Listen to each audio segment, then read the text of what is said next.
नमस्कार दोस्तों, मैं प्रिंस सैनी आपका स्वागत करता हूं हमारे चैनल लर्न एंड ग्रो में। आज हम बात करेंगे हैकवर्थ वाल्व गियर के बारे में।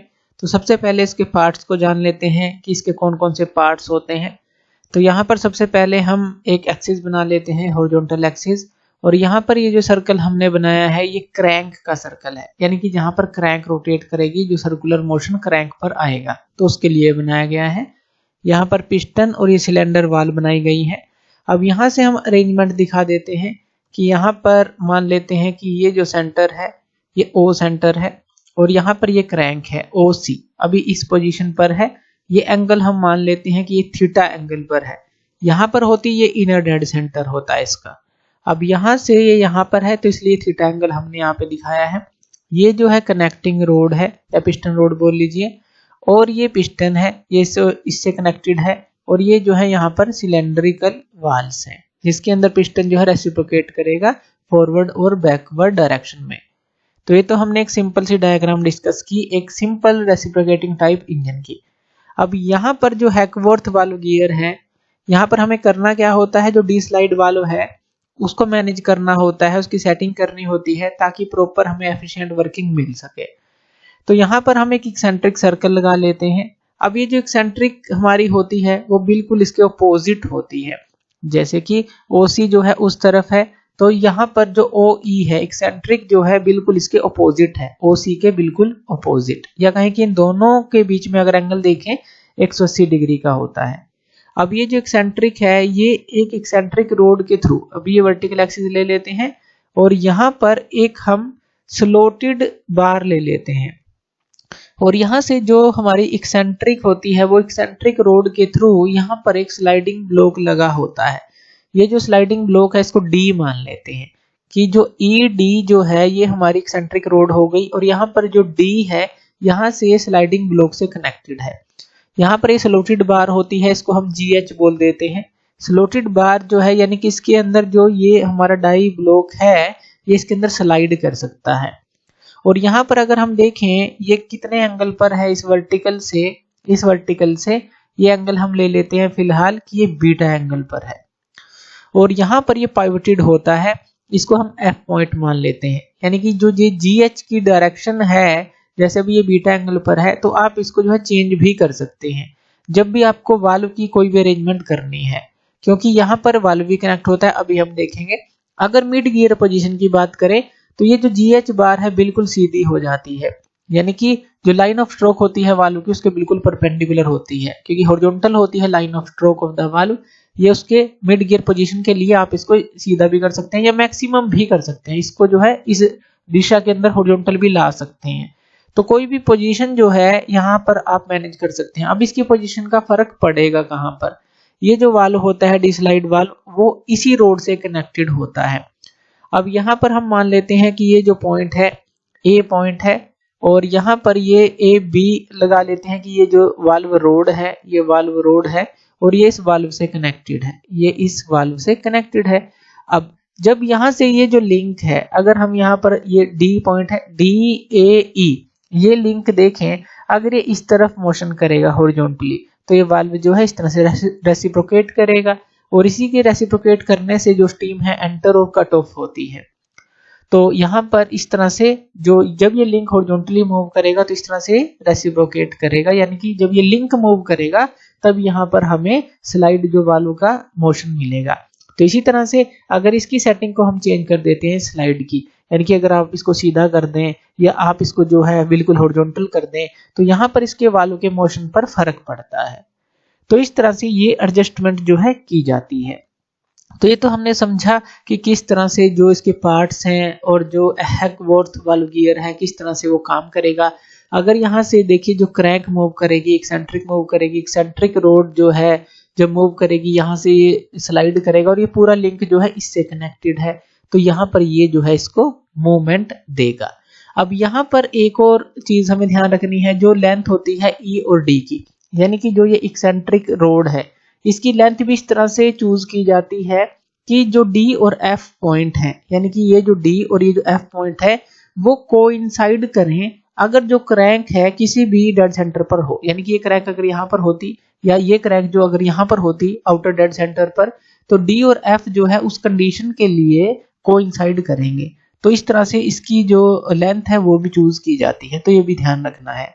और इस केस के लिए हम जो लीड होती है वाल्व की उसको भी कांस्टेंट रखते हैं। अब जो लीड ऑफ द वाल्व क्या होती है, जैसे जो पोर्ट होते हैं, जैसे यहाँ पर जो पोर्ट है जो इसको ओपन और क्लोज करने हैं, तो यहाँ पर दो चीजों का कॉम्बिनेशन बनता है, जो लीड और जो स्टीम लैप होता है वो चीज। तो जो लीड है अगर कांस्टेंट, अगर हम किसी भी सेटिंग के लिए बात करें और लीड को जो है कांस्टेंट रखते हैं सभी सेटिंग्स के लिए वाल्व की, तो यहाँ पर जो है ई डी जो है इस तरह से चूज की जाती है कि वो जो है अगर क्रैंक हमारी कोई किसी भी डेड सेंटर पर है तो डी एफ से कोइंसाइड करेगा। तो ये सारी चीजें हमें बेसिक हम पहले भी पढ़ चुके हैं, ये याद रखनी है। अब इससे पहले वाले लेक्चर के अंदर हमने रेडियल वाल्व गियर के बारे में पढ़ा था कि उसके अंदर हम एक डायग्राम बनाते थे, जैसे कि ये एक्सेंट्रिक रोड है यहाँ पर ई डी, इसके इक्विवेलेंट जो है दो हम एक्सेंट्रिक और बना सकते हैं, या कहें कि ये अकेली जो रोड होती है दो एक्सेंट्रिक की तरह काम करती है, ये पहले लेक्चर में हमने पढ़ा था। तो यहाँ पर हम उसकी फिगर को बनाएंगे।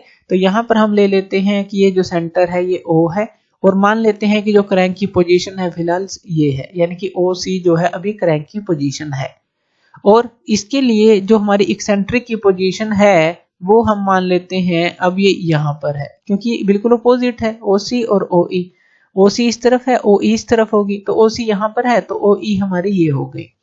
अब इसके लिए वर्चुअल एक्सेंट्रिक की बात करते हैं, तो यानी कि इस एक्सेंट्रिक के लिए दो हम एक्सेंट्रिक बना सकते हैं, इसके दो कंपोनेंट बना सकते हैं। जैसे मान लीजिए OV जो है हम वर्चुअल एक्सेंट्रिक की बात कर लेते हैं। V से अगर हम वर्टिकल पर और हॉरिजॉन्टल पर परपेंडिकुलर गिराते हैं तो हमें दो यहाँ पे प्रोजेक्शन मिलती हैं इसकी, एक तो OY और एक OX। OY कौन सा कंपोनेंट है, OY जो है अगर हम बात करें ये वर्टिकल कंपोनेंट है, और इसको आप जो है 90 डिग्री कंपोनेंट एक्सेंट्रिक बोल सकते हैं। और OX जो है अगर क्रैंक से देखें 180 डिग्री पर है तो आप इसको 180 डिग्री कंपोनेंट एक्सेंट्रिक बोल सकते हैं। यहाँ पर जो OV है ये है क्या, ये हमने एज्यूम किया है कि ये वर्चुअल एक्सेंट्रिक OV है, और इसके जो इक्विवेलेंट है टू एक्सेंट्रिक हमने ली है, एक तो OX जो कि 180 डिग्री कंपोनेंट है एक्सेंट्रिक का, और OY जो कि 90 डिग्री कंपोनेंट है एक्सेंट्रिक का। तो ये ध्यान रखना है कि एज्यूम किया है हमने ये OV जो है कि ये जो है एक वर्चुअल एक्सेंट्रिक है। अब यहाँ पर देखिए जो वाल्व है, जो हमारा ये जो वाल्व है मूव कर रहा है, तो यहाँ पर अगर हम जो क्रैंक की पोजीशन मान लीजिए इस इनर डेड सेंटर पर मान लें, फर्स्ट पोजीशन ये मान लें क्रैंक की, तो अगर क्रैंक यहाँ पर होगी तो एक्सेंट्रिक हमारी यहाँ पर होगी, जैसे कि यहाँ पे ये क्रैंक है एक्सेंट्रिक यहाँ पर होगी बिल्कुल इसके ऑपोजिट।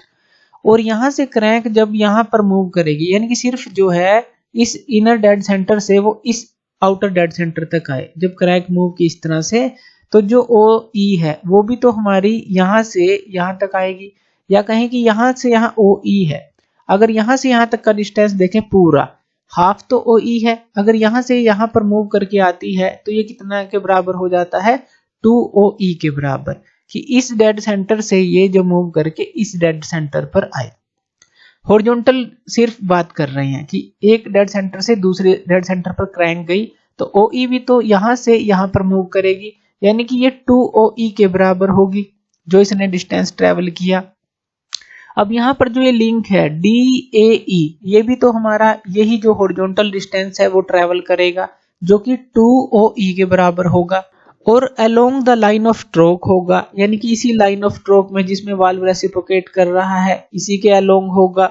तो ये तो हमने हॉरिजॉन्टल डिस्टेंस की बात की है कि वो मूव करेगा जो वाल्व है, लेकिन अगर हम वर्टिकल की बात करें, अब यहाँ पर देखिए हमने बात की थी कि जो इनर डेड सेंटर पर हो क्रैंक या आउटर डेड सेंटर पर हो तो D जो पॉइंट है F से कोइंसाइड करेगा ही करेगा, तो यानी कि वर्टिकल जो डिस्टेंस रहेगा वो इस केस के लिए 0 रहेगा जब हम इनर डेड सेंटर से आउटर डेड सेंटर पर क्रैंक को मूव करते हैं। अगर हम डिस्प्लेसमेंट ऑफ द वाल्व की बात करें अब कि वो कितना मूव करेगा जब जो क्रैंक है एक डेड सेंटर से दूसरे डेड सेंटर पर जा रही है तो वो कितना होगा, तो वो हम दिखा सकते हैं कि वो 2OX के बराबर होगा जो OX था जैसे यहाँ पर, और इसी तरह से जो OE हमारी यहाँ से यहाँ मूव करके आई थी 2OE के बराबर था, इसी तरह से जो OX है वो भी तो दुगना हो जाएगा 2OX के बराबर हो जाएगा, तो ये हमारा हो जाएगा 2OX के बराबर। और इसी चीज को हम एक ट्रायंगल के रूप में भी दिखा सकते हैं। जैसे कि यहाँ पर हम एक ट्रायंगल बना लें और यहाँ पर हम इसको दिखा दें कि ये जो है हमारा ई डैश है और यहाँ पर एक और लाइन हम लगा लें बीच में, ये जो है हमारा 2OX के बराबर है। 2OX यहाँ पर आप लिख लीजिए कि ए डैश है, इस तरह से आप लिख लीजिए। और ये जो पॉइंट डी है ये लिख लीजिए यहाँ पर ये जो लाइन ई डैश है ये क्या दिखा रही है, 2OE के इक्वल दिखा रही है। अब ये जो हमने यहाँ पर जो एक्सेंट्रिक ली थी ये जो है थोड़ी लंबाई में ज्यादा ली थी, ये हमने अज्यूम की थी यहाँ पर। तो यहाँ पर इसलिए यहाँ पर ई डैश की जो वैल्यू है हमने इस लाइन के थ्रू 2OE दिखाई है। और ए डैश यानी कि जो OX है, जो हॉरिजॉन्टल एक्सेंट्रिक है या 180 डिग्री जो एक्सेंट्रिक है क्रैंक से, तो वो 2OX दिखाई है और इस लाइन से छोटी दिखाई है। डी हमने इस तरह से एक पॉइंट दिखा दिया और इस तरह से एक ट्रायंगल आप दिखा सकते हैं। अब इसी ट्रायंगल के थ्रू तो आप यहाँ पर ऐसा लिख सकते हैं, जो 2OX है वो डिवाइड बाय 2OE, तो DA जो है DE ये according to property of triangle आप लिख सकते हैं। और यहाँ से जो OX की वैल्यू है, जो OX की वैल्यू है उसको आप निकाल सकते हैं। OX की वैल्यू यहाँ पर ये क्या आ जाएगी, DA बाई DE इंटू ये OE जो है इस तरफ आ जाएगी। अब देखिए ये हमने एक्सप्रेशन देखा जो OX के लिए है, OX यानी कि ये जो हमारा 180 डिग्री का जो कंपोनेंट है एक्सेंट्रिक का। अब यहाँ पर कोई भी एंगल नहीं लिया गया, क्योंकि जैसे कि यहाँ पर ये एंगल था जो बीटा एंगल था, तो वो यहाँ पर नहीं लिया गया। तो इस इक्वेशन से हमें क्या पता चलता है कि जो 180 डिग्री जो हमारा कंपोनेंट एक्सेंट्रिक है वो इंडिपेंडेंट है सेटिंग ऑफ द गियर के ऊपर, कि इस सेटिंग को कितना भी कर लें वो उसके ऊपर इंडिपेंडेंट है। यानी कि जो थ्रो है OX, अगर आप इसको कहें कि वो किसके बराबर होता है, ये हमने पहले भी बात की थी, L प्लस S के बराबर होता है, स्टीम लैप प्लस लीड के बराबर होता है, ये पहले लेक्चर में हमने बात की थी। अब इसके बाद हम क्या करते हैं, जैसे यहाँ पर हमने ये हॉरिजॉन्टली बात की थी, इसी तरह से हम वर्टिकली बात कर लेते हैं। यहाँ से हमने क्रैंक को यहाँ से यहाँ पहुंचाया था, अब हम वर्टिकली बात कर लेते हैं कि इस पॉइंट से अगर हम क्रैंक की बात करें कि वर्टिकली जो है इस सेंटर से वो इस सेंटर पर आए तो क्या होगा। पहले हॉरिजॉन्टली हमने देखा, अब वर्टिकली की बात करते हैं कि क्रैंक यहाँ से जो मूव करके यहाँ पर आ रही है। अब जहां पर भी क्रैंक होगी उसके ऑपोजिट जो है OE होगी, ये भी ध्यान रखना है, एक्सेंट्रिक होगी। तो जब हमारी जो वर्टिकल पोजीशन से जब मूवमेंट होती है क्रैंक की इस पोजीशन से इस पोजीशन तक, तो क्या होता है, तो यहाँ पर जो पॉइंट E है, अगर हम इसकी बात करें, जब क्रैंक यहाँ थी, मान लीजिए C डैश कह लीजिए, तो E डैश जो है ये यहाँ थी। अब ये भी तो यहाँ पर मूव करेगी, जब ये यहाँ पर थी तो ये यहाँ पर आई, तो यहाँ पर थी ये यहाँ पर आ गई। यानी कि जो पूरा लिंक है DAE की बात करें तो उसने एक वर्टिकल मूवमेंट ली है उसने। और ये जो वर्टिकल मूवमेंट उसने ली है तो ये हमारी है किसके बराबर है, तो ये 2OE के बराबर ही होगा, चाहे हॉरिजॉन्टली ले लें क्योंकि यहाँ से यहाँ ये भी 2OE चला था। अब इसी तरह से वर्टिकली ले लें तो ये भी 2OE के ही बराबर होगा। लेकिन यहाँ पर जो E पॉइंट का हॉरिजॉन्टल डिस्टेंस देखेंगे अब वो 0 होगा, क्योंकि हम वर्टिकल डिस्टेंस की बात कर रहे हैं और इस पूरे लिंक ने वर्टिकल डिस्टेंस जो है मूव किया है, तो हॉरिजॉन्टल के केस में वो 0 होगा। अब यहाँ पर अगर हम इस GH को देखें, जो स्लोटेड बार को देखें, तो ये एंगल बीटा पर हमारी इंक्लाइंड है, यानी कि जो हॉरिजॉन्टल डिस्टेंस मूव्ड बाय ये D होगा वो कितना होगा अगर वो हम निकालें। तो उसके लिए पहले तो हम यहाँ पर एक जो है वर्टिकल डिस्टेंस के लिए एक लाइन हम लगा लेते हैं और हमें पता है जो D है हॉरिजॉन्टली मूव करेगा और इसकी इंक्लिनेशन जो है बीटा है। ध्यान से समझिए इसको कि ये जो है D डैश हम मान लेते हैं कि जो मूवमेंट करेगा जो हॉरिजॉन्टली, जो D है स्लाइड ब्लॉक है और यहाँ पर इंक्लिनेशन जो है वो बीटा है। तो इस तरह से ये जो है अगर हम देखें, ये जो हमने ये निकाला है ये हमारा 2OE के बराबर है, यानी कि जो वर्टिकल जो मूवमेंट हुई है तो हमने ये देखा 2OE के बराबर है, तो वर्टिकल मूवमेंट हमने 2OE के बराबर लिख लिया। ये एंगल बीटा है, जो D है हॉरिजॉन्टल जो मूव करेगा। तो इस तरह की एक हमने जो है डायग्राम बना ली। अब ये जो अगर D डैश हम निकालते हैं, D डैश, ये जो आर्म अगर हम निकालें तो ये होगी किसके बराबर, यहाँ पर बीटा है और ये आर्म हमें दी है, तो यहाँ पर अगर आप 10 बीटा को निकालते हैं तो ये हो जाएगा 2OE 10 बीटा, क्योंकि D डैश को फाइंड आउट करने के लिए 10 बीटा आपको निकालना पड़ेगा और जब आप D डैश को निकालेंगे तो 2OE 10 बीटा आएगा। इसको ऐसे समझ सकते हैं कि जो 10 बीटा है, जो हमारा 10 थीटा होता है वो किसके बराबर होता है, जो परपेंडिकुलर बाय जो बेस होता है। अब यहाँ पर परपेंडिकुलर क्या है, डी डी डैश, तो यहाँ पर आप ऐसे कर सकते हैं कि डी डी डैश और बेस क्या है हमारा, ये आप मान लीजिए कोई भी पॉइंट मान लीजिए, इसको जो एक्सेंट्रिक का है मान लीजिए ई मान लेते हैं, तो ई डी आप कह सकते हैं इसको। अब इसी तरह से जब आप इसको निकालेंगे, जो डी डी डैश है और ये ई डी किसके बराबर है, 2OE के बराबर है, तो 2OE इंटू 10 बीटा आ जाएगा। ये किसके बराबर है, 2OE के बराबर है, तो इसको इससे मल्टीप्लाई करेंगे, डी डी डैश की वैल्यू क्या आ जाएगी, 2OE 10 बीटा, ये वैल्यू आ जाएगी। तो ये हमें समझ आ गया। अब जैसे कि हमने यहाँ पर ये जो लाइन ली थी, तो इसी तरह से यहाँ पर भी एक लाइन हम लेंगे। ये जो लाइन है ये क्या दिखा रही है, ये डिस्प्लेसमेंट ऑफ द वाल्व दिखा रही है during the motion of the crank, जब vertical position, one vertical position से वो सेकंड वर्टिकल पोजीशन पर गई है। तो ये किसके बराबर होगा हमारा, अभी वर्टिकल पोजीशन की बात हो रही है, OY, तो यहाँ पर ये जो है 2OY के बराबर होगा। इसको भी आप यहाँ पर इसी तरह से AA डैश जो है नाम दे सकते हैं, मान लीजिए AA डैश जो है आप इसको नाम दे दीजिए। अब सेम इसी तरह से जो हमने ये सोल्व किया था, इसको भी हम सोल्व करेंगे। यहाँ पर ये क्या आ जाएगा, यहाँ पे ये आ जाएगा 2OY डिवाइड में, यानी कि ये जो 2OY है डिवाइड में आप 2OE 10 बीटा कर सकते हैं अकॉर्डिंग टू जो ट्रायंगल की प्रॉपर्टी है, यानी कि ये इसके डिवाइड में कर देंगे।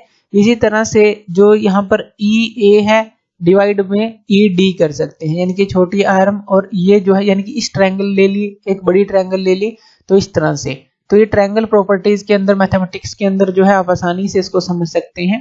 तो EA बाई ED इसको लिख सकते हैं।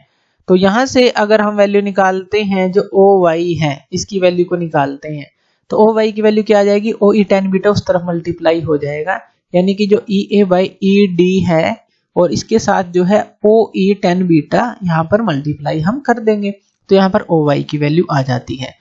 तो यानी कि ये जो वर्टिकल एक्सेंट्रिक है कंपोनेंट, इसकी वैल्यू आ जाती है। तो ये जो है हमारा दो जो हमने बात की थी OX और OY, हमने दोनों की वैल्यू यहाँ पर निकाल ली। अब इस इक्वेशन के अंदर देखिए यहाँ पर बीटा भी है, यानी कि ये जो किसके ऊपर डिपेंड करती है, जो वर्टिकल अगर हम बात करें, जो वर्टिकल जो हमारा ये एक्सेंट्रिक है या वर्टिकल ये हमारी पोजीशन है, तो ये जो है हमारी, अगर हम इसको देखें तो यहाँ पर जो एंगल है, ये जो एंगल था ये अल्फा एंगल था, यानी कि हम इसको कम ज्यादा करें तो एंगल ऑफ एडवांस को कम ज्यादा हम यहाँ पर कर सकते हैं। और इसी तरह से अगर हम देखें कि ये बीटा के ऊपर भी डिपेंड करता है, यानी कि सेटिंग ऑफ गियर के ऊपर भी ये जो है डिपेंड करता है। यहाँ पर हम इस फिगर से यहाँ पर OV की वैल्यू को भी निकाल सकते हैं, यानी कि ये जो वर्चुअल एक्सेंट्रिक है, ये जो OV है इसकी वैल्यू को निकाल सकते हैं। देखिए ये OY है और ये OX है, तो यानी कि ये जो वर्टिकल है OY के बराबर ही है। तो यहाँ पर अगर OV की वैल्यू को निकालें तो वो क्या आ जाएगा, अकॉर्डिंग टू ट्रायंगल अगर हम देखें तो ये क्या आ जाएगा, OX का स्क्वायर प्लस OY का स्क्वायर, ये आप लिख सकते हैं OX का स्क्वायर और जो OY का स्क्वायर है। तो OV जो है इसके बराबर, यहाँ से OV की वैल्यू भी आप यहाँ से डायरेक्ट निकाल सकते हैं। इसके अलावा जो अल्फा है, ये जो अल्फा है इसकी वैल्यू को भी निकाल सकते हैं। अगर यहाँ पर आप जो है 10 अल्फा निकालते हैं तो वो हमारे पास क्या आ जाएगा, OX बाय OY, तो यहाँ से अल्फा की वैल्यू को भी निकाल सकते हैं, जो 10 इनवर्स OX बाय OY आ जाएगा। तो इस तरह से देखिए, अगर ये फिगर्स हम बना लेते हैं, उनको समझ लेते हैं अच्छी तरह से, तो हम आसानी से हैकवर्थ वाल्व गियर के ये फॉर्मूलाज निकाल सकते हैं और इनका न्यूमेरिकल्स के अंदर यूज कर सकते हैं। तो थैंक यू वीडियो देखने के लिए, और इसी तरह की वीडियोस के लिए आप हमारे चैनल लर्न एंड ग्रो पे हमें सब्सक्राइब कर सकते हैं। धन्यवाद।